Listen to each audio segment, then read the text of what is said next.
Jadi baru-baru ini Kemendagri menerbitkan Peraturan Menteri Dalam Negeri Nomor 73 Tahun 2022 ini tentang pencatatan nama pada dokumen kependudukan. Ini Bapak Ibu perlu dipahami ketika Bapak Ibu orang tua siswa memberi nama pada anaknya harus sesuai dengan kaidah-kaidah yang sudah ditetapkan oleh Kementerian Bapak Ibu.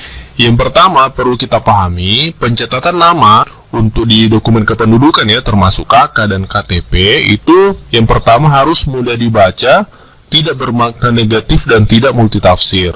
Dan yang kedua, huruf paling banyak 60 huruf Bapak Ibu, tidak boleh lebih dari 60 huruf, termasuk spasinya Bapak Ibu ya. Dan juga jumlah kata paling sedikit 2 kata. Misalnya Muhammad Hanif, itu 2 kata.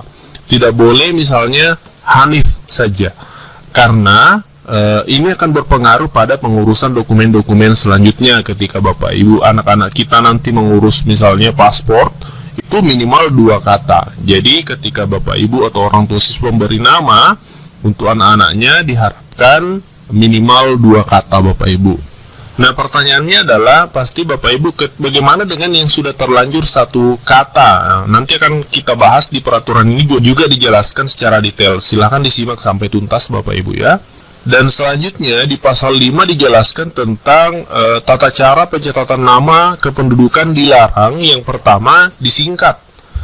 Nah tidak boleh disingkat Bapak Ibu. Misalnya Muhammad Hanif disingkat menjadi Muh Hanif.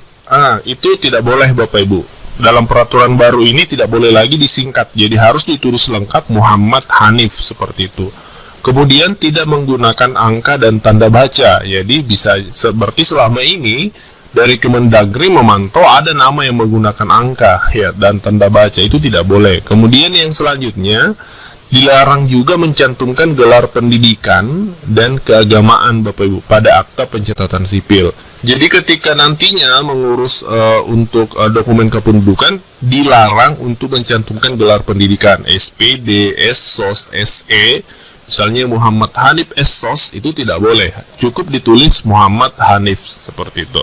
Dan juga gelar keagamaan, informasi yang kami dapatkan gelar keagamaan ini termasuk misalnya contohnya Haji, ya itu tidak Muhammad Hanif, itu tidak boleh Bapak Ibu, cukup ditulis namanya saja, tidak boleh mencantumkan gelar, baik itu gelar pendidikan maupun gelar keagamaan. Ini berdasarkan aturan dari Permendagri nomor 3 tahun 2022, ini aturan baru Bapak Ibu ya. Di pasal 8 dijelaskan Bapak Ibu, ini perlu kita pahami sama-sama.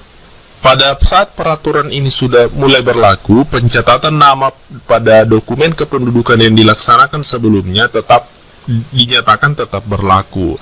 Artinya, Bapak Ibu yang terlanjur misalnya menyingkat Muhammad jadi Muh, ya, kemudian di KTP-nya ada gelar, itu tetap berlaku Bapak Ibu, karena aturan ini tidak berlaku surut. Artinya, peraturan ini berlaku sejak tanggal ditetapkan, yaitu di tanggal 21 April 2022. Nah, peraturan ini sebenarnya diperuntukkan untuk anak-anak kita ke depan ya, cucu-cucu kita ketika kita memberi nama kepada anak-anak kita, itu harus mengikuti aturan-aturan tadi Bapak Ibu. Ini info hari ini, ya, silahkan di-share kepada orang tua, kemudian rekan-rekan guru yang lain supaya informasi ini diketahui dan bermanfaat untuk semua.